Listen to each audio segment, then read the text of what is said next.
Praise the lord. దేవునికి స్తోత్రాలు. నేను pastor Ratna Maitra from praise God ministry. ఈ రోజున యేసయ్య మన కోసం ఏ వాగ్దానాన్ని ఏర్పాటు చేశారో ఒకసారి చూద్దాము. హెబక్కుకు రాసిన గ్రంథము 2వ అధ్యాయము 1వ వచనము. ఆయన నాకు ఏమి సెలవిచ్చునో నా వాదము విషయమై నేనేమి చెప్పుదునో చూచుటకై నేను నా కావలి స్థలం మీదను గోపురం మీదను కనిపెట్టుకొని ఉందుననుకొనగా. Habakkuk chapter 2 verse 1. I will stand my watch and set myself on the rampart and watch to see what he will say to me and what I will answer when I am corrected. దేవునికి స్తోత్రాలు. ఇక్కడ ప్రశ్నలు జవాబులు మనం చూస్తున్నాం. హబక్కుకు గ్రంథంలో ఈ యొక్క అస్సరీయులు, ఈ యొక్క నార్దర్న్ కింగ్డమ్, ఉత్తర రాజ్యమైన ఇజ్రాయేలీని, ఆ 10 గోత్రాలతో ఉన్న ఇజ్రాయెల్ రాజ్యాన్ని శత్రువులు తీసుకొని వెళ్ళిపోయారు, బందీలుగా తీసుకొని వెళ్ళిపోయారు. ఎందుకు మనం బైబిల్లో చదువుతుంటే because of their violence, because of their disobedience, because of their not following what God ask them to do. ప్రతి ఒక్కటి కూడా దేవునికి విరోధంగా చేసి వారు శత్రువుల చేతులకు వెళ్ళిపోయినట్టు చూస్తున్నాం. దాని తర్వాత 100 సంవత్సరాల తర్వాత యూదా రాజ్యం, 2 గోత్రాలు, బెంజమిన్ జూడా గోత్రమైన యూదా రాజ్యం కూడా అదే విధంగా వాళ్ళు కూడా అదే ప్రవర్తనలో ఉన్నారు. వాళ్ళు మేము దేవుళ్ళు నడుచుకుంటున్నాము అని అనుకుంటున్నారు, కానీ దేవునికి చాలా దూరంగా ఉన్నారన్నప్పుడు ఇక్కడ హబక్కుకు ప్రవక్త కొన్ని ప్రశ్నలు దేవునితో మాట్లాడుతూ ఉన్నారు. How long shall I cry? ఎంతకాలం మీరు నన్ను ఏడవమంటారు? ఇక్కడ ఎన్నో హింసాత్మకమైన కార్యాలు జరుగుతున్నా, అలాగే ఇనిక్విటీ, ఎంతో పాపం పెరిగిపోయింది, ఎన్నో ట్రబుల్స్, ఎన్నో సమస్యలు వచ్చినాయి మా దగ్గరికి, నా ఎదుటే దోపిడీలు జరుగుతూ ఉన్నాయి, హింసలు జరుగుతూ ఉన్నాయి, అలాగే చట్టానికి ధర్మశాస్త్రానికి ఎవరు బద్దులుగా లేరు, అదొక పవర్లెస్గా, ఏమి శక్తి లేని దానిగా ఉంది, అలాగే న్యాయం అనేది అసలు ముందుకు వెళ్ళడం లేదు, ఆ యొక్క నీతిమంతుల చుట్టూ ఈ యొక్క దుష్టులు చేరి ఉన్నారు. ఇలాంటి సమస్యలతో, ఇలాంటి ఈ యొక్క పరిస్థితిలో ఎంతకాలం మమ్మల్ని ఈ విధంగా ఉండమంటావని హబక్కుక్ గారు దేవుణ్ణి ప్రశ్నిస్తూ ప్రార్థన చేస్తూ మాట్లాడుతూ ఉన్నారు. దానికిచ్చే జవాబులే మనం 1, 2, 3 అధ్యాయాల్లో మనం చూస్తూ ఉంటాము. 1, 2, 3 chapters when we read, the prophet Habakkuk is asking God questions. How long shall we go through with this violence? The contentions are increasing and the law became so powerless and people are just stealing from each other and there is no righteousness. There is nothing that whatever we learn, these things we are not able to see here. So how long you want me to cry, Lord? And I want to hear answer from you. Then when we see that from verse 5 to 3rd chapter end, we see that how God is talking to prophet and what all the comfort and also what all the wise and what all the words that what all the prophecies which God is giving to Habakkuk. So అలాగే 3వ అధ్యాయము 17 నుంచి 19 వచనాలు మనం చూస్తుంటే, ఏదైతే మనము హింసాత్మకమైన మాటలు మాట్లాడుకుంటున్నామో అవన్నీ కూడా 2వ అధ్యాయం అయిపోయి 3వ అధ్యాయం 17, 19కి వచ్చేసరికి entirely everything has been changed, అంతా మారిపోయినట్టు మనం చూస్తున్నాము. అలాగే ప్రవక్త అంటున్నారు, whatever happens in my life I will rejoice in the lord. ఏంటి ఆ మధ్యలో జరిగింది ఏంటంటే, ప్రవక్త గారితో దేవుడు మాట్లాడారు, ఏ విధంగా కార్యాలు జరిగించబోతున్నారో, ఈ సమస్యల నుంచి ఏ విధంగా బయటకు తీసుకొని రాబోతున్నారో బుద్ధి కలిగిన వారు ప్రవక్త గారు మాట్లాడినప్పుడు అట్లీస్ట్ మారు మనసు పొంది దేవుని దగ్గరికి పశ్చాత్తాపంతో వచ్చినప్పుడు మళ్ళా తిరిగి దేవుని కృప కనికరంలో ఏ విధంగా పోగొట్టుకున్నవన్నీ వారికి తిరిగి దేవుడు అనుగ్రహించి లేడి హృదయం వలె గంతులేస్తూ దేవుల్లో ఆనందంగా ఉండే విధంగా ఏ విధంగా చేస్తానని దేవుడు అద్భుతంగా మాట్లాడిన మాటలు మనం ఇక్కడ హబక్కుక్ గ్రంథంలో మనం చూస్తూ ఉంటాం. దేవునికి స్తోత్రాలు. చూడండి, మన ఆలోచనలు, మనం వేసే ప్రశ్నలు, లేకపోతే మనం ఆలోచించగలిగిన శక్తి చాలా తక్కువ. జగత్ పునాది వేయకముందే దేవుడు ఈ భూమి మీద జరిగే కార్యాలన్నీ దేవునికి తెలుసున్నాయే. అంత జ్ఞానం కలిగిన దేవుడు ఒక సామాన్య మానవునికి, ఆయన సృష్టించుకున్న మానవునికి అర్థమయ్యే విధంగా చెప్పటానికే ఈ రోజున యేసయ్య ఈ భూమి మీదకి వచ్చి నీకు నాకు ఇంకా మనం అర్థం చేసుకొని నడవటానికి ఈ పరిశుద్ధ గ్రంథాన్ని దేవుడు మనకిచ్చి ఆ పరలోక రాజ్యపు లోతులు మనం తెలుసుకొని ఏ విధంగా మనము వాటిని అందుకుంటానికి ఏ విధంగా మనం నడవాలో ఈ బైబిల్ గ్రంథం మనకు నేర్పిస్తూ ఉంటుంది. నిన్ను, నీ కుటుంబాన్ని, నీకున్న సమస్తాన్ని కాపాడి ఆ యొక్క నరకంలోంచి మళ్ళీ తిరిగి దేవుని యొక్క హస్తాల్లోకి తీసుకొని వచ్చేదే, సాతాన్ చేతిలోంచి తిరిగి మనం దేవుని రాజ్యంలోకి రావడానికి మనకి నేర్పించేదే బైబిల్ గ్రంథం, దారి చూపించేదే బైబిల్ గ్రంథం.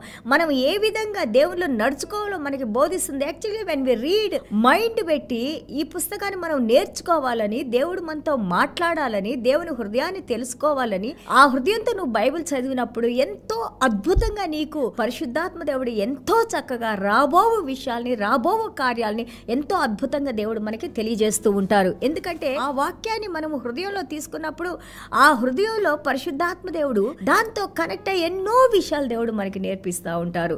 దేవునికి స్తోత్రాలు. So and also the heart of gospel చూడండి, మనం సువార్త విన్నప్పుడు, వాక్యాన్ని విన్నప్పుడు, దేవుడు మనతో మాట్లాడుతూ ఉన్నప్పుడు it has to change our personality. మన వ్యక్తిత్వాన్ని అది మార్చాలి. అందుకే అపోస్తలుడైన పౌలు గారు అంటారు, మన యొక్క ప్రవర్తన, మన యొక్క ప్రతిది కూడా లివింగ్ సాక్రిఫైసెస్, దేవునికి ప్రతిరోజు జీవం కలిగిన ఒక బలి అర్పణగా మనము దేవుని యొక్క బలిపీఠం మీద ఉండాలంట. అంటే everything we need to every day ఫ్రెష్గా దేవుని సన్నిధానానికి రావాలి. ఆ యొక్క పాపాలు క్షమించబడాలి, పశ్చాత్తాపడాలి, మారు మనసు పొందాలి. ఆ మారు మనసులో మనం జీవించాలి. Transformation has to be done. దేవుడు మనల్ని రక్షించుకున్నారంటే మనల్ని మార్చడానికే. అంతేగాని ఏదో నేను రక్షణలోకి వచ్చానని యథారాజా తదా ప్రజగా మనం ఉంటే దానిలో ఏమాత్రం కూడా ఉపయోగం లేదు, విలువ లేదు. నీ జీవితాన్ని మార్చడానికే దేవుడు నీకు రక్షణ ఇచ్చారు. దేవునిలో నడుచుకుంటానికే దేవుడు నీకు రక్షణ ఇచ్చారు. ఆ మారు మనసు పొందే దేవుని నువ్వు ఆ యొక్క మహిమపరచడానికే దేవుడు నీతో మాట్లాడుతున్నారు. దేవుని రాజ్య వారసురాలుగా, దేవుని బిడ్డగా మనం చేయాల్సిన పనులు దేవుడు మనకి తెలియజేస్తూ ఉన్నారు వాక్యం ద్వారా. దాన్ని మనం తప్పకుండా చేయాలని దేవుని వాక్యం మనకి తెలియజేస్తూ ఉంది. దేవునికి స్తోత్రాలు. అలాగే చూడండి, ఇక్కడ హబక్కూకు ప్రవక్త అంటారు, ఐ విల్ స్టాండ్. దేవుని స్వరాన్ని వినడానికి, దేవుని దగ్గర నుంచి జవాబులు వినడానికి, ఆయన చేసే కరెక్షన్, ఆయన ఏదైతే నాలో కరెక్ట్ చేసి నా తప్పులు లేదా నేను చేసే ఆ యొక్క పనుల్ని ఆయన కరెక్ట్ చేసి పలానా విధంగా నువ్వు నడువు అంటే ఆ మార్గం నేను నడుచుకుంటానికి సిద్ధంగా ఉన్నాను, ఆ మాటలు వినడానికి నేను సిద్ధంగా ఉన్నానని ఇక్కడ మనకి తెలియజేస్తూ ఉన్నారు. అలాగే కీర్తనలు 5:3 మనం చూస్తూ ఉంటే, ఇన్ ద మార్నింగ్ దావీదు మహారాజు రాస్తున్నారు, ప్రొద్దుటే నేను దేవుణ్ణి వేడుకుంటాను, ఆయన స్తుతిస్తాను. I want God to hear my voice. నేను చేసే ప్రార్థనలో దేవుడు వినాలి. And I wait in expectant. దేవుడి మీ దగ్గర నేను వేచి ఉంటాను, నాకు జవాబులు ఇస్తారని. ఆ కాన్ఫిడెన్స్ మనందరిలో ఉండాలి. మనం ప్రార్థన చేసినప్పుడు జీవం కలిగిన దేవుడు వింటారని, మనం ప్రార్థన చేసిన వాటికి జవాబులు ఇస్తారని, మనతో నడుస్తారని చాలా కాన్ఫిడెన్స్గా ఉండాలి. 2వ అధ్యాయం 5-20 వచనాలు మనం చూసినప్పుడు చాలా భయంకరమైన పరిస్థితుల్లో ఉంటారని నేర్చుకున్నాము. గ్రీడీ పీపుల్, ఆశపోతులు, కాంప్లసెంట్, కంఫర్ట్ జోన్లో కూర్చొని రేపు చూసుకుందామని అనుకునే సోమరిపోతులు, ప్రొక్రాస్టినేషన్, ఇప్పుడు కాదు తర్వాత చేసుకోవచ్చు అనుకునే వాళ్ళు, వయలెన్స్, హింసాత్మకమైన కార్యాలు చేసేవాళ్ళు, షేమ్లెస్, ఎన్నిసార్లు చేసినా కానీ సిగ్గు లేకుండా అదే పనులు మళ్ళా చేస్తున్న వాళ్ళు, గాడ్ హేటర్స్, దేవుని నిరాకరించిన వారు, దేవుని దూషించేవారు తప్పకుండా పనిష్మెంట్కి లోనవుతారని వాక్యం తెలియజేస్తూ ఉంది. The word is saying that they will come under the punishment. But మనకి సమయం ఉన్నప్పుడు, ఈ రోజున అలాంటి పనులకు పనిష్మెంట్ ఉందని దేవుడు మనకి తెలియజేస్తున్నారు. కాబట్టి మనం ఒప్పుకొని, ఒకవేళ మనలో అలాంటి క్రియలు ఏమన్నా ఉంటే మనం ఒప్పుకొని క్షమించమని వేడుకుంటే ఆ పనిష్మెంట్లోకి మనం రాకుండా దేవుని కృప క్రిందకు మనం వస్తాము. దేవుని కరుణతో దేవుడు మనల్ని కాపాడుకుంటారు. దేవునికి స్తోత్రాలు. బట్ ఆల్సో హీ సేస్ 3:18 చూస్తే, హబక్కూకు 3:18 బిలీవర్స్, దేవుని యొక్క రక్షణ అని అనుగురించి, రక్షణకర్త యొక్క రక్షణ మీరు సంతోషించండి, ఆనందించండి అన్నారు. ఈ రోజున మనకి యేసయ్య రక్షణ ఇచ్చారు. నిన్ను నన్ను ఎల్లవేళలా సంతోషంగా, the Joy of the lord is my strength. దేవుని సంతోషంలో మనము శక్తి కలిగి ఉందాము, సమాధానం కలిగి ఉందాము, సంతోషంగా ఉందాము. రిమెంబర్, ఎవరి పాపాలనైతే దేవుడు సిలువలో కొట్టివేశారో వాళ్ళు మళ్ళీ తిరిగి ఆ జడ్జిమెంట్లోకి రారు అని మనకి బైబిల్ గ్రంథం తెలియజేస్తూ ఉంది. దేవునికి స్తోత్రాలు. కాబట్టి this is time for us. Let us ask God forgiveness. Let God cleanse all our unrighteousness. Let him put his righteousness into our hearts. Let him walk with us. దేవునికి స్తోత్రాలు. చిన్న ప్రార్థన చేసుకుందాం. యేసయ్యా, మీకు వందనాలు, స్తోత్రాలైనా. Thank you Jesus for your word Lord. మీ యొక్క హోప్ నాయన, నిరీక్షణలో నాయన మాకు జీవం ఉంది నాయన. ఈ నిరీక్షణ నాయన ప్రభా, రేపు ఎత్తబడే సంఘంలో మేము ఉంటామని, మాకు ఎలాంటి శ్రమలు, హింసలు, జడ్జిమెంట్ రాకుండా మమ్మల్ని కాపాడే దేవుడు మీరన్నాయన. అలాగే తండ్రి ప్రభా, మీరు మాకు పరలోక రాజ్యంలో మా గృహాన్ని మీరు కడుతున్నారని, మీరు ఎక్కడ ఉంటారో మేము అక్కడ ఉంటామని నాయన. మీ బిడ్డలుగా మమ్మల్ని ముద్రించుకున్నారు నాయన. మమ్మల్ని ఎవరూ మీ దగ్గర నుంచి సెపరేట్ చేయలేరు నాయన. ఒకవేళ మీకు వ్యతిరేకమైన కార్యాలు చేసిన ఆయన ప్రభా, ప్రభా.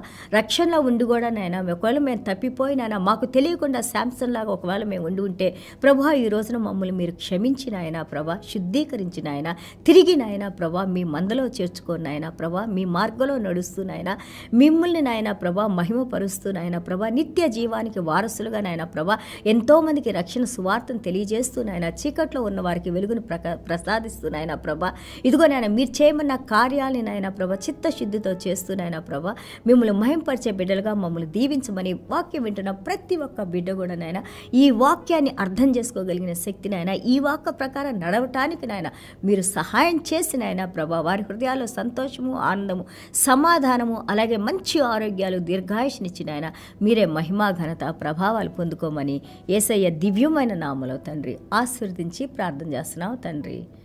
Amen. God bless you all.